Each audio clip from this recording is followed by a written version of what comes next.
Afternoon, everyone. It's Monday, April 11th, a little after 4 p.m. We're in the Carson City Community Center in the Robert Bob Kroll Boardroom for the meeting of the Board of Directors for the Carson City Culture and Tourism Authority. Can I get a roll call, Linda? Mike Jones. Present. Stacy Giomi. Here. Steve Kim. Here. Steve Reynolds. Here. Bobby Rader. Here. We have a quorum. Thank you. I ask everyone to please stand for the Pledge of Allegiance.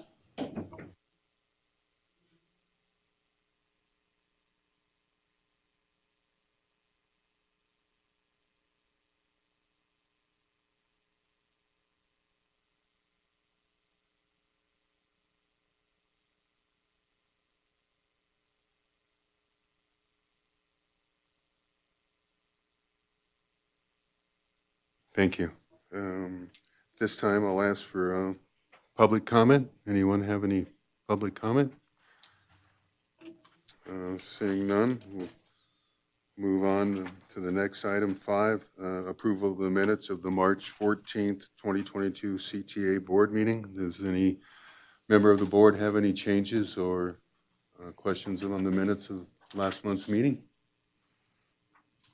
If not, I can get a motion to approve. Move for approval.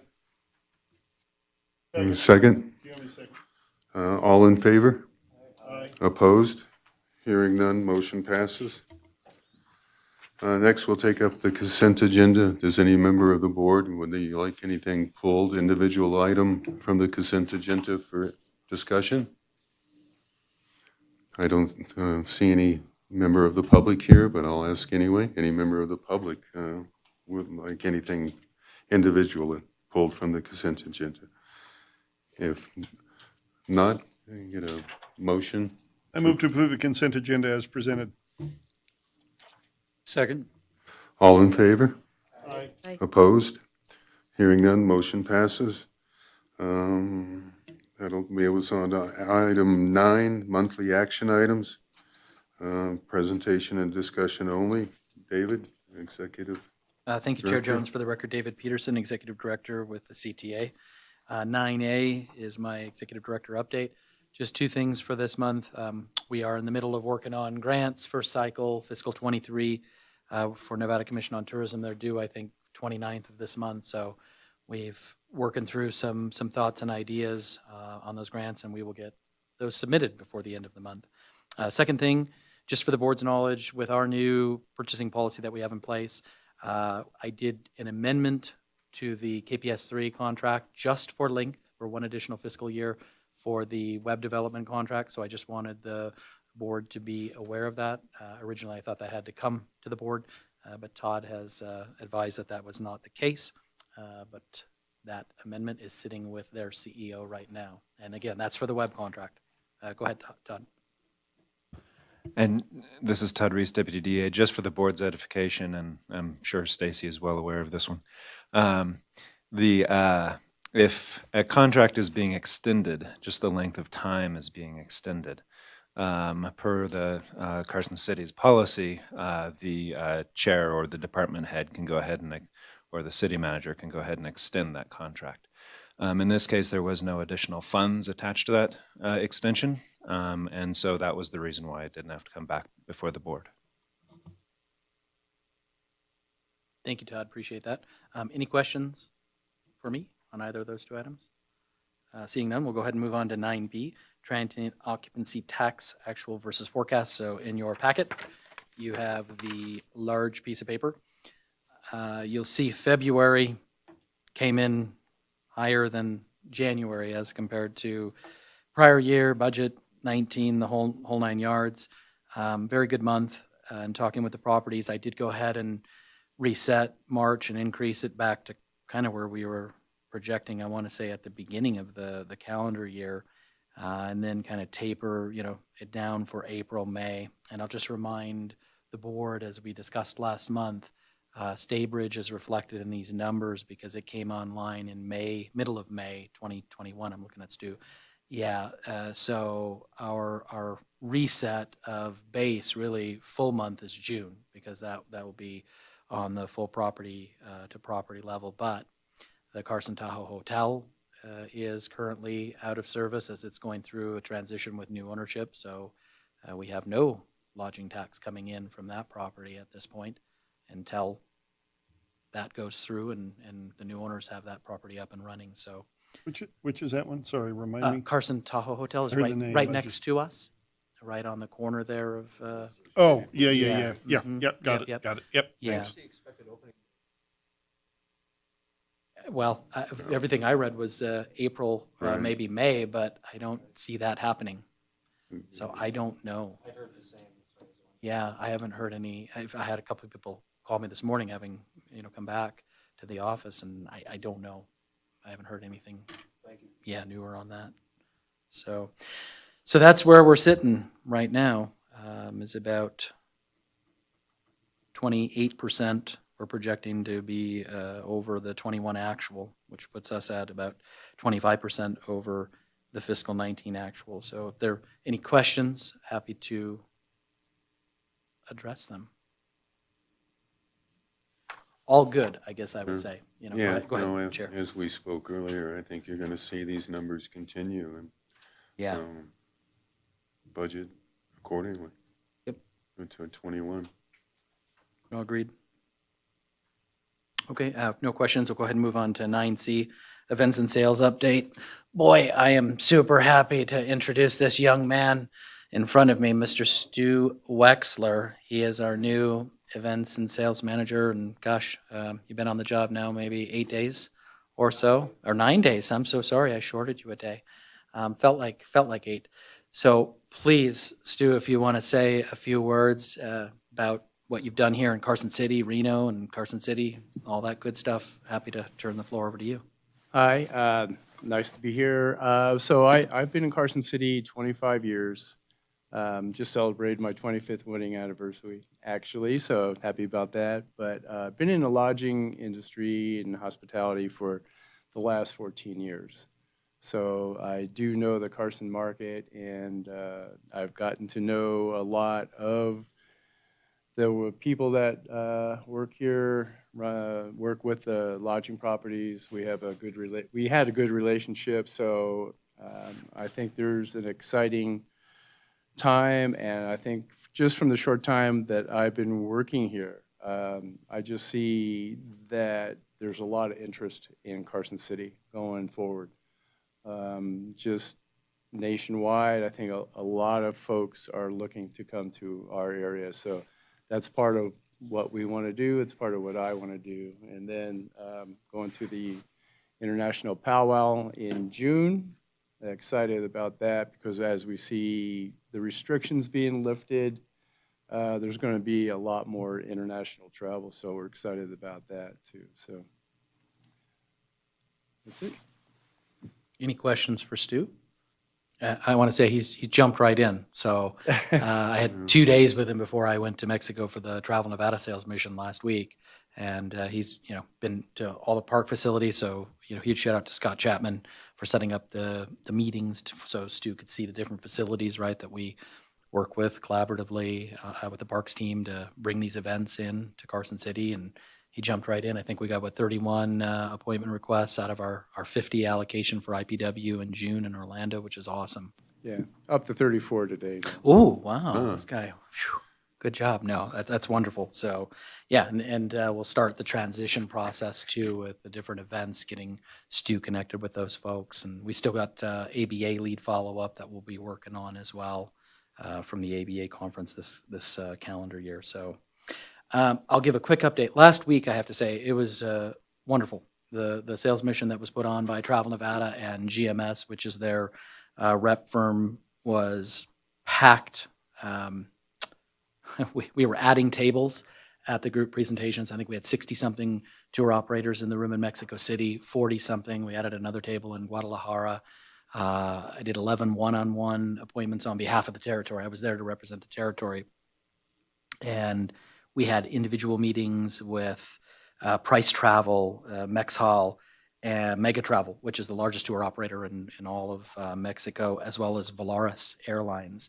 So great meetings. There was a media piece to this as well, influencers, bloggers, travel writers. I met some just fantastic people, that have millions of followers, that are on Facebook and Twitter and you name it, the whole 9 yards. So I think it was a wonderful, wonderful, wonderful sales mission. Some people know about the Reno Tahoe territory, know about Carson City. Others do not. But I think we have great opportunity because what I heard from the tour operators, from the client side, from the media side, they're looking to come to Nevada and go to places outside of Las Vegas, and this idea of having a balance between outdoor recreation and culture and history, I think positions the territory very well.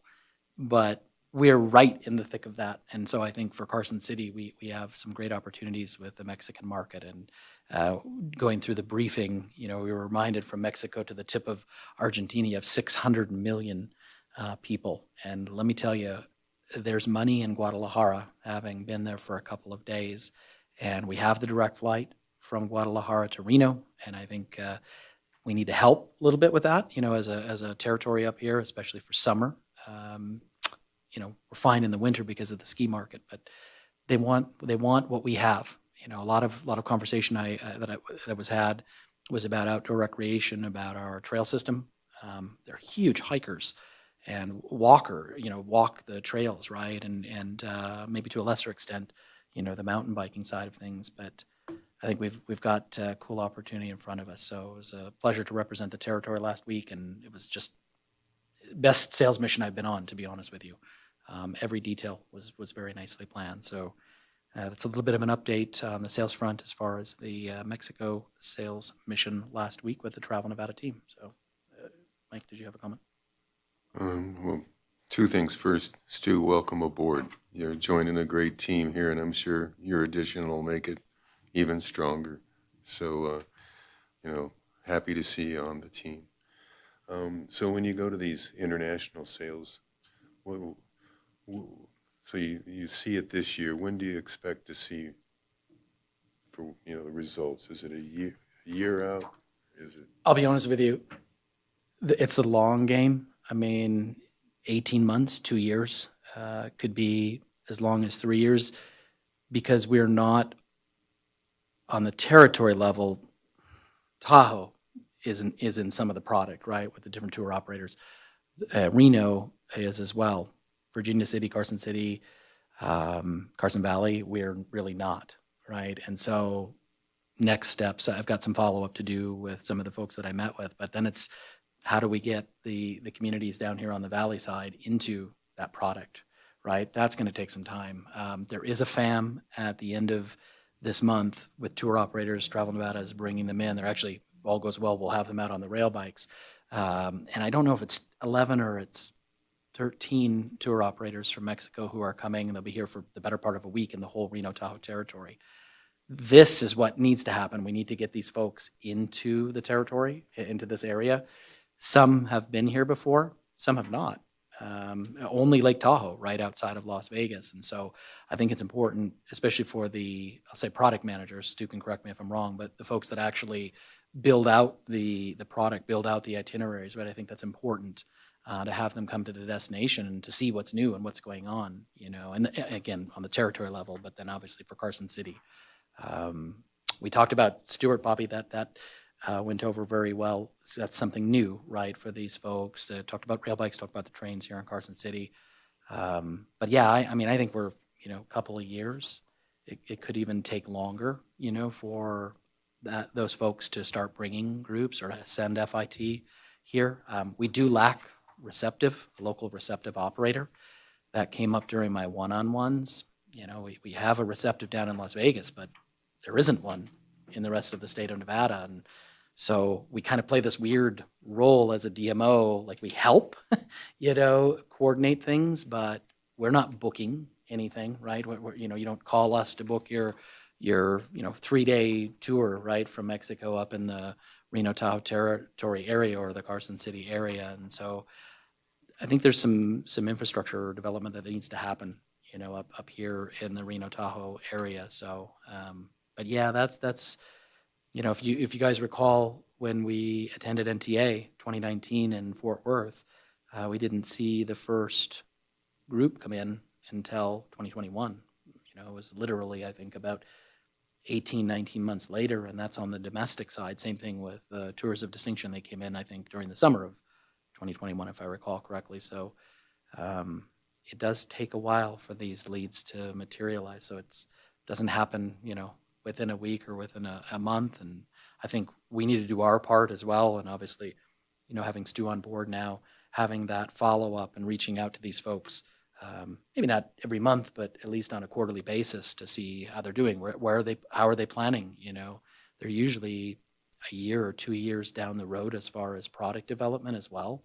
So right now, I would hope that we could be considered for some 2024 product development because they've already been underway with 2023 product development. So, but I could be surprised. Maybe something will come of it in 2023, but I think it's probably a 2024 at the earliest, to answer your question, Mike. Yeah, you're welcome. Are there any other questions from the board? Okay, seeing none, we'll go ahead and move on to 9D, Arts and Culture Update. Deborah Soul, take it away. Deborah Soul here. So I wanted to bring you an update on many of the arts and culture activities that are currently underway. Let's go back to that. First of all, the Arts and Culture Strategic Plan went to the April 7th Board of Supervisors meeting, and I'm happy to say that it was approved unanimously. So we can now officially move ahead with the implementation stage and start monitoring our progress with many of the projects that are now commencing. The 2022 Arts and Culture Events Calendar has been distributed to all of the interested cultural organizations in Carson City, museums, the Chamber of Commerce, businesses, lodging properties throughout the city.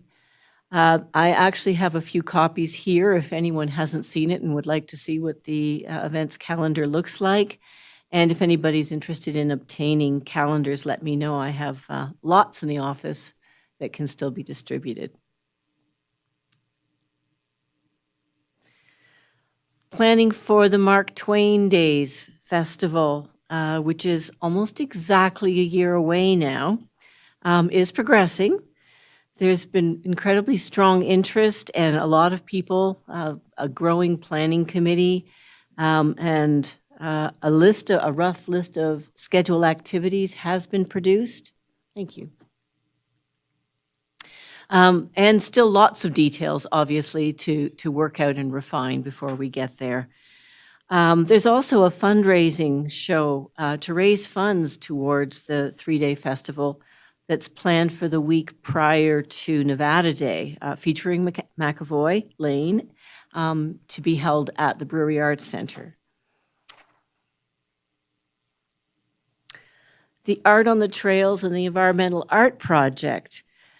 Planning for that outdoor experience is also progressing, and a demonstration piece is nearing completion on the Carson River Park Trail. The picture in the top right corner is what it approximately looks like so far.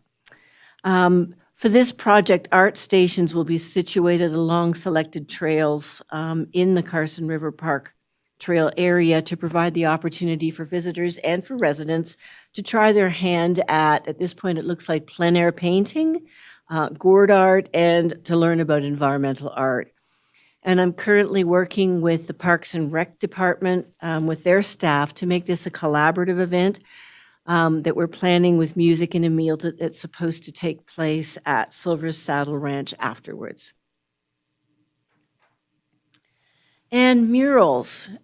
The Mercury Cleaners site mural, that project has been delayed due to some site-specific and technical issues. And it looks like it's going to be a fall project now, but is still moving forward. I'm planning to commence the Downtown Murals Project, working with the Cultural Commission on a Mark Twain mural in the fall of '22, which may or may not be connected with this site. We'll see. Originally, it was to have been, but if there's any further debate or ideas about the content, we may just shift that mural to a different location. And I'll work with the Cultural Commission on this project. I've also received some inquiries regarding another mural on a privately owned building, the Red Hut Cafe, located at South Carson Street. The owner of that property is interested in commissioning an artist to create a mural with some Carson City content on the north-facing wall of that property, and there's a photo on the screen there showing that, the blank wall where she wants the mural to be located. And I'm working with that property owner, helping to provide some advice and guidance as she moves forward with that one. That's it for me. Any questions? No, Deborah, great work on the strategic plan. I'm so happy that that one is through, because it allows us to now get moving, well, not get moving, but continue forward with the public art policy. So go ahead, Mike.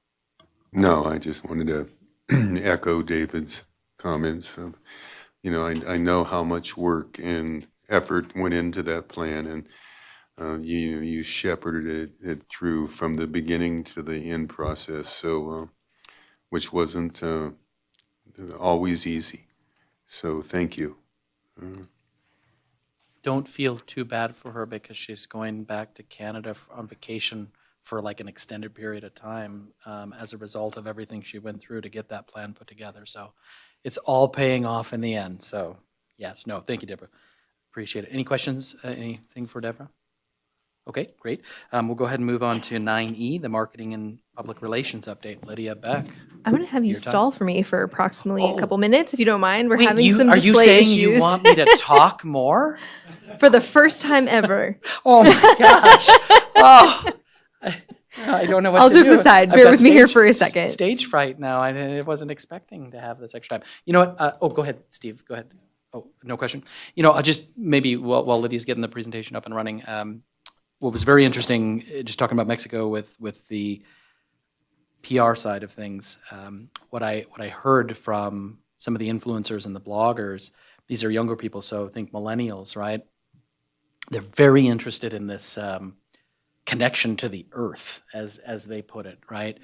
And having sort of this balance between outdoor recreation and then learning about the culture, right? When they visit a destination, in our case, culture and the history of the Reno Tahoe Territory area. And so I was able to talk a little bit about the history of and the connections between Lake Tahoe and Virginia City and Carson City, and they seem to be genuinely excited, to hear about that and how we kind of all relate to one another, within the context of the overarching Reno Tahoe Territory area. So I already had one of those folks reach out to me this morning, and said, hey, I would love to be a part of, one of your upcoming FAMs. And so, maybe we'll have an opportunity in June and or, potentially October, pre-Nevada Day and for the Nevada Day weekend to maybe bring up one or two of these people from Mexico, because I think it would be eye-opening,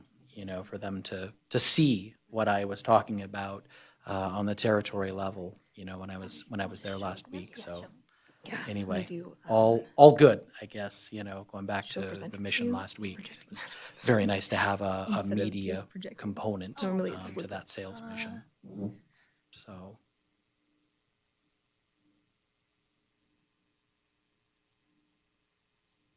You feel close? Oh, there it is.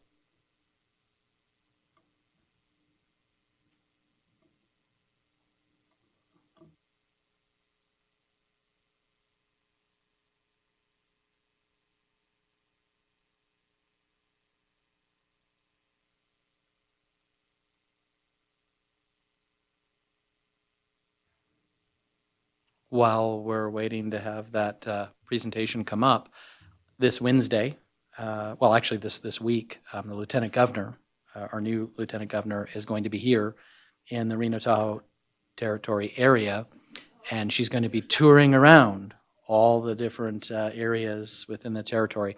And we will have her at the beginning of the Reno Tahoe Territory meeting at the courtyard Wednesday morning. She's going to be out at Stewart. Thank you, Bobby, to you and the team. She's going to be having lunch at Eve's Eatery. I feel like there's one other thing that's going on. And then I'm going to meet Lieutenant Governor and her staff out at the rail bikes.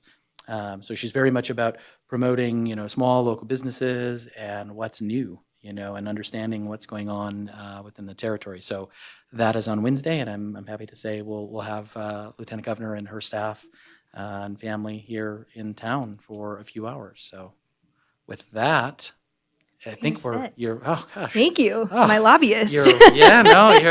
I appreciate that. Thank you, Thank you. I did not want to do this without my notes. There's a lot of detail in here today, so thank you for your patience. I'm going to kind of dive into our outline today, starting with our PR report. So you can see here the numbers here are pretty outstanding. We've actually already beat our annual goal, which was $225,000 of publicity value in this fiscal year. So we're going to look at maybe adjusting some of those goals. A huge portion of that really has to do with Stewart Indian School. So thanks to Bobby on their collaboration with all the major publications from the New York Times and beyond that have been out there to cover stories on them. But this month was a huge month for us as well, because we were featured in Via Magazine, which is AAA's magazine. And they did an entire feature of rail bikes across the country. And on their digital version, we made the cover and were featured really nicely. And you can imagine there's only a handful of rail bikes in the country, so it was a great feature. We also continue to place blogs on Pride Journeys to continue our diversity, equity, and inclusion in our marketing efforts too. And then we're also making progress on promotions for the Great Western Steam Up. So Railfan is a very big train publication that we were featured in as we've continued to put out the press releases for that event. And then as far as hosted media, we hosted Steve Lyons this month. He's from Winnipeg Free Press from Canada, which is a huge syndicated publication. And so that reaches over 12 million readers across Canada. We were happy to have him stay here for 3 nights. And his focus is going to be on cycling. And so he has been all over the country, but also focusing on Nevada. So big thanks to Tracy at Travel Nevada for putting that together and their PR team as well. So as far as social media, I wanted to give you some examples of what we're putting out in the world these days because it's been a minute. These are some of the ones that we ran in March. So we always have a newsletter subscriber focus so that we're garnering first-party data at all times. So that's always a social ad that we have on. We rotate that between static photos, but most of the time it's a seasonal video ad that Zach has created that you've seen in these presentations that I've done over the last few months. We always focus on museums during cold weather months too, so we really try to drive people indoors as much as we can, as well as trying to promote our trails that are usable, and which is mostly all of them, thankfully. So we've created the Ultimate Guide to Carson City's Museum is a blog post that we've done that has served us quite well. And then we also promoted the triathlon, so Drink, Dine, and Dip. That played very well. You can see the comments and the likes that we've gotten from Instagram and social on there. And they relatively didn't spend a whole lot of money on that for that kind of reach. So we're pleased with kind of what we pushed throughout these cold winter months. And a big thanks to Board Member Reynolds for inquiring more about what our benchmarks look like for social media. So I throw a lot of numbers at you, and I think he made a great point of what are you comparing that to? What is great? What is not? What is average? And so I put this together so you can actually see the industry averages for travel and hospitality. That's about as far as we can break it down as far as the industry goes. So that's going to include hotels and things like that, but at least puts us in the travel space. And so you can see the green numbers are where we are outperforming the industry average by quite a bit in most cases. And then given our grant opportunities that we've had with Travel Nevada, we were able to do streaming services or over-the-top TV. So that's where you're flipping through. We've done it through Hulu before for some of our board members who've been here for a while, but we switched over to working with Spectrum, but also we're trying a new company as well this year through actually Colo 8, and they use Premion to make ad buys. So the premium buy that we did with Colo is in Las Vegas. And so we are tracking certain zip codes with income levels that fit our range and our target range, because obviously that's a huge space. So we didn't want to blanket the whole DMA, just wasn't cost worthy. So we are running our spring commercial that we ran last year that Zach put together. And so far it's performing really well. We just started this in late February, on the 23rd, and to current to when I put this together about 2 weeks ago. So our impressions are performing pretty well. We're focusing on more lifestyle and outdoors. We can't narrow this down a whole lot here, so we try to do a little bit by age and lifestyle and income level. And so far, performing pretty well. So here you can see where our commercial placements are. So this is delivering to people who are watching their actual TV. So we really try to make sure that this is more in a commercial setting than delivered an ad on your phone, since we're doing that through some of our other channels like YouTube. So AMC, News Sports, WeTV, the Cooking Channel, NFL, FX. So we're getting in some really nice channels. And then you can see some of our zip codes that we've gone through here.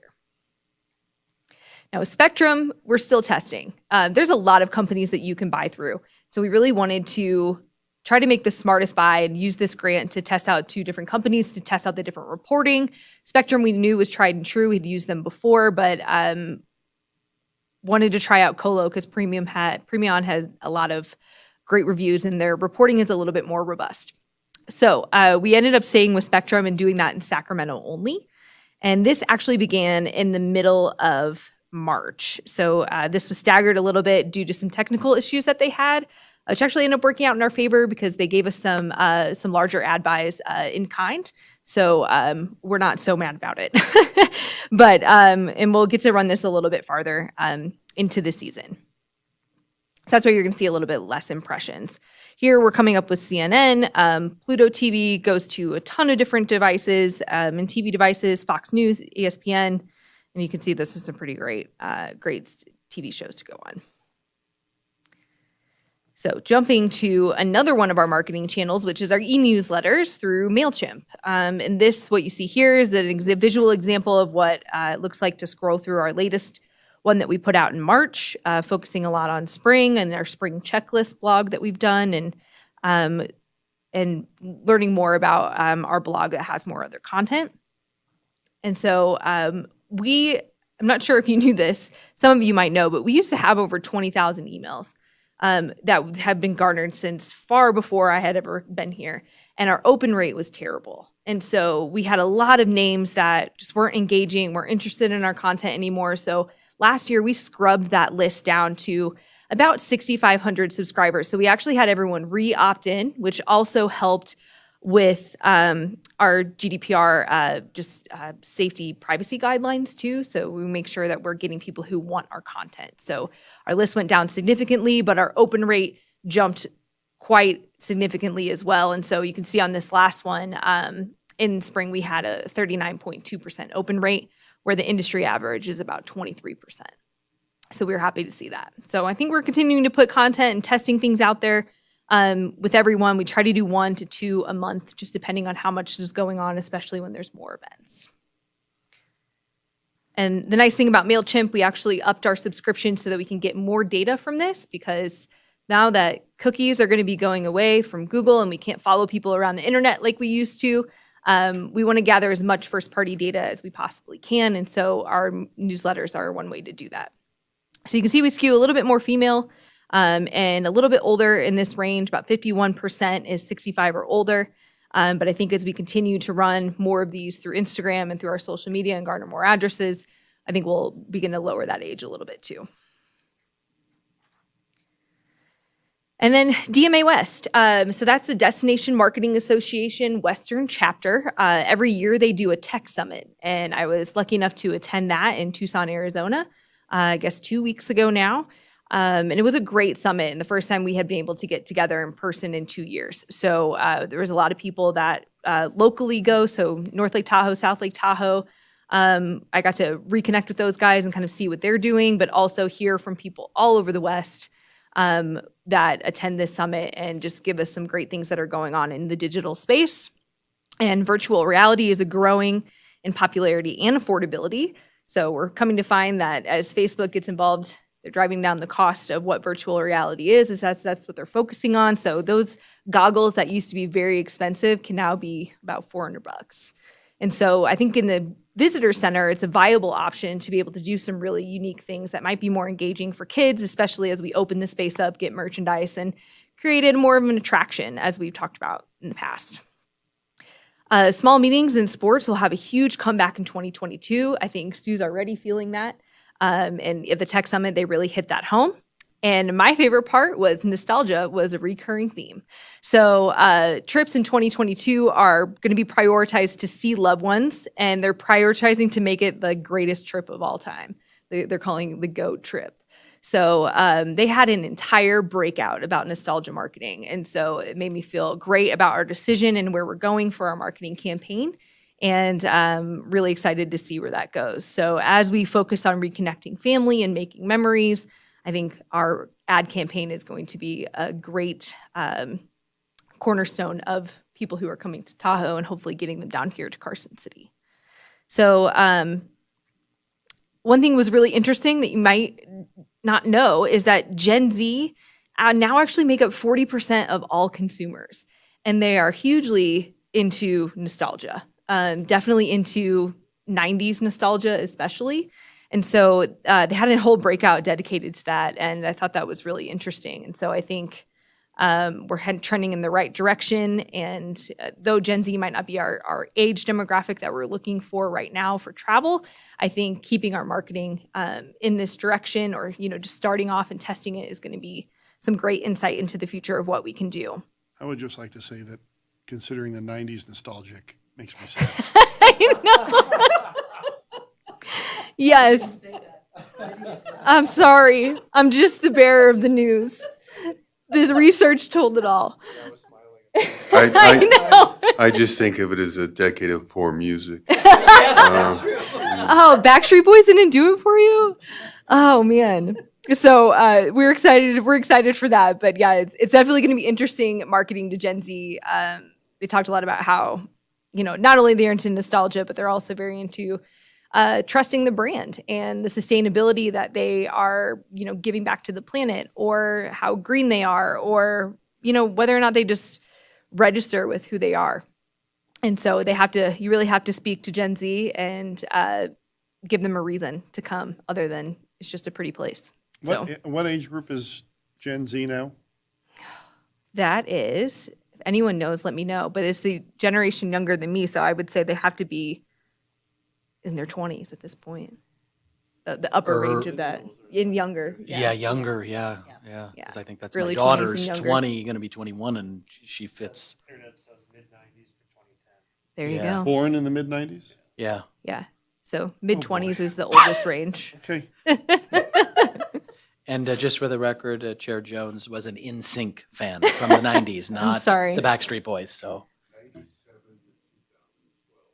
There you go. No, Gen Zs. Yes.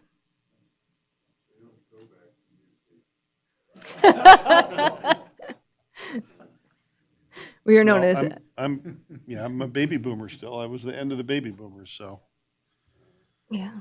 yeah. I think you might be as well. Yeah. So, nice try, Mr. InSync. Justin Timberlake, thanks to you. All right. Well, other than all of that and the nostalgia theme, received some great tips just for optimizing our social media ads even further. And they gave some insight into the Western traveler that's really helpful for our campaign. So they did specific research. I'm not sure if you remember Destination Analyst, but they did our visitor profile, I guess, almost 2 years ago now, I guess. So they present at this conference every year, and they did an entire study on the Western traveler, why they want to come here, and what they want to learn when they come here and what they want to do. So I have some great notes on that if anyone is intrigued into learning more.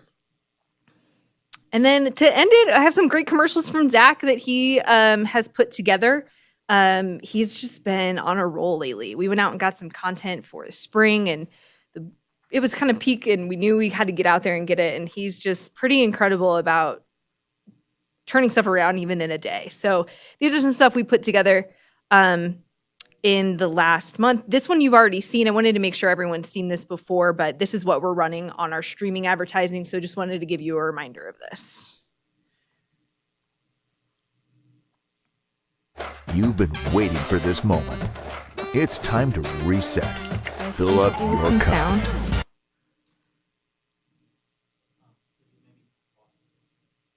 I'm attempting to.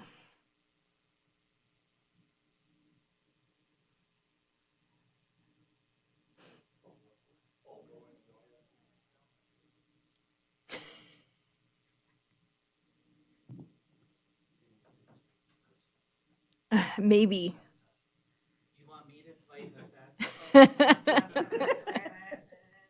No, I was gonna say, we can't ask Dave to fill in content. Or, yeah, Okay, let's try yeah. this one more time.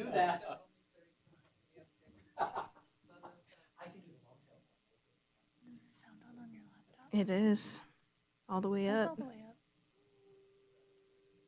All right, well, beautiful visuals.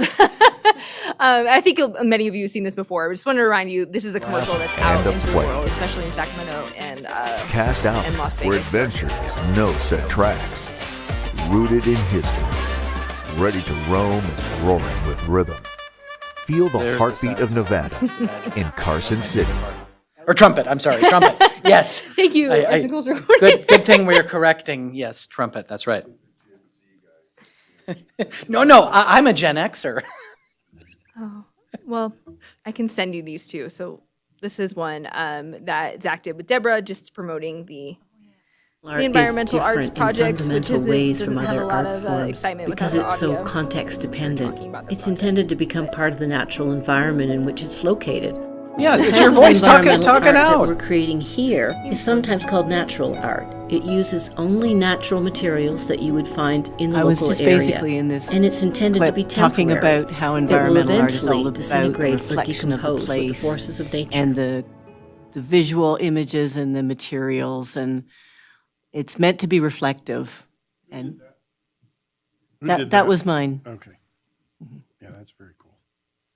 Yeah, In my I view, recommend- environmental art is different in fundamental ways from other art forms because it I'm gonna restart. In my view, environmental art is different in fundamental ways from other art forms because it's so context dependent. It's intended to become part of the natural environment in which it's located. The type of environmental art that we're creating here is sometimes called natural art. It uses only natural materials that you would find in the local area, and it's intended to be temporary. It will eventually disintegrate or decompose with the forces of nature. Can we try the other one now? Yeah. Or degrade art. It uses only natural material.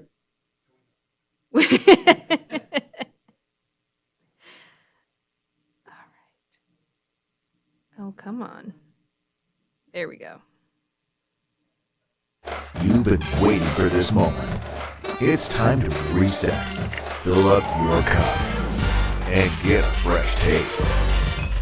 Drink it up and live in the moment. Share a laugh and a play. Cast out where adventure is no set tracks. Rooted in history. Ready to roam and roaring with rhythm. Feel the heartbeat of Nevada in Carson City. I think you guys have seen that one before, but that's a goodie. That's it. So if you have any questions, I'm happy to take them. Any questions for Lydia? No, I was excited to hear about the scrubbing of the MailChimp, the emails. was How needed. often do you think, I mean, I'll trade volume for engagement any day. Oh, agreed. How often, I mean, is it expensive to scrub? No, not at all. Not at all. Basically, you just do a re-opt-in campaign. So you just send your whole list. Click here if you want to re-opt in, and it kind of automatically does it for you. So it's not Good. extremely cost-worthy. Sometimes when you have, hundreds of thousands that you have to, then you can pay a service to do it. But we just did a re-opt-in campaign, which we kind of had to anyway when all of the rules and regulations changed with the privacy laws. So it was kind of just great timing for us. So I can't say it's incredibly expensive, but we have a lot of people that, unsubscribe anyway. And I can tell when someone hasn't open the last 3 to 5 emails, it actually tracks all that for you. So you can send them something that says, hey, this is your last chance if you want to opt in and just keep getting our emails. So there's different ways to scrub your list other than doing one massive one too. Thank you, Mike. Any further questions for Lydia? Wonderful. All right, Good thanks job. for your time. Yeah. It was great to have that guy from Canada, and so we're really hoping to get, and he specifically wanted to be here in Carson City, so I'm hoping to see some play out of that. Yeah, Well, it's just a little warmer here, right? So, awesome. Okay, wonderful, everybody. We'll go ahead and move on to 9F, future agenda items. So if there are any requests from board members for a future agenda item, throw it out at me if you would like. Okay, seeing none, we'll go ahead and move on to 9G, upcoming meetings. So we do have a couple coming up next month. Our regularly scheduled meeting is Monday, May 9th at 4 p.m. in this room. And then we will have our budget hearing for the fiscal 23 budget, May 23rd, Monday at 4 p.m. So it'd be great if everybody can be here for sure for that final budget hearing on the 23rd at 4 p.m. So with that, I'll turn it back over to you, Chair. Thanks, David. We'll move on. Item 10, any board member have any comments, make any announcements? Board Member Reynolds? Thanks, Mike. I really appreciated the time that Lydia and David took to show me how we measure the value of our efforts out there in the social media universe. It was something that it was kind of a bit of a vacuum in my mind, and I was glad to see that we are doing as well as the numbers seem to indicate. So. Thank you very much. Well, I'll say thanks for taking the time to get with Lydia and taking an interest. Any other comments? Board Member Rader? Yes, I'd like to let everybody know that there will be a Stewart Father's Day powwow this year, June 18th and 19th, 12 to 6 p.m. out at Stewart Indian School. As far as I know, there's still no flyer or press release, but they're working on it. In addition, our alumni have decided they want to do a grand opening for our museum. So as part of before the powwow starts on June 18th from 10 to 12. So we're trying to get some dignitaries, and we'll have some of the Stewart alumni speaking and maybe have some cake. Deborah Soul here. I just wanted to say that is in the arts and culture event calendar, so that will help. And secondly, you may recall that last August we had the Remembrance Run with the Koo Stevens family, the track athlete from Yerington. They've decided to do a second Remembrance Run, and that will be this August 13th and 14th. The difference is this time they're going to start in Yerington and run all the way to Stewart. So at Stewart around 3 or 4 in the afternoon on the 14th, we'll have an event out at Stewart. They're hoping to get some dignitaries to come, some of the tribal leaders to come. They want to take an offering over to the Washoe Cemetery as well. So I'll keep you updated about that. Thank you. Any other comments? Quest? Yeah, just briefly. This past weekend, the Daughters of the American Revolution did an event at Lone Mountain Cemetery, and from a historic perspective, it might be something to think about or to list. And I know you don't typically list cemeteries, but I didn't realize this. All of the Civil War veterans from Fort Churchill, which was the only fort in Nevada Territory. All of the veterans that died there and were buried have been or were relocated in the late 1800s to Lone Mountain Cemetery. And I did not know that. So there is their unknown tombs at the Civil War section of Lone Mountain Cemetery, which is almost right in the middle. of the cemetery, if you drive back up against the hill, and there's a Civil War statue there with a metal railing, and then off to the left of that are the relocated soldiers. They know the names over all of the soldiers, but they don't know who was who. So that's why it's an unknown grave. And they're working on adding interpretive sign there to list the names and talk a little bit about the history. But yeah, I didn't know that. The 1891 Nevada legislature allocated funds to dedicate that to the Lone Mountain Cemetery. And that was after those soldiers had been moved from Fort Churchill after it was shut down. It was only open about 3 or 4 years, Fort Churchill. Like I think 1861 to 1866, so that'd be 5 years. And there were quite a few number of soldiers that died or perished there. I think for the most part, they perished from either illness or something else because they didn't see significant battles. So it was an interesting event on Saturday at the cemetery. Any other announcements or comments?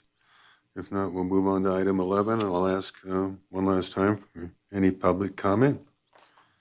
Hearing none, we'll move on to item 12, and if I can get a motion to adjourn.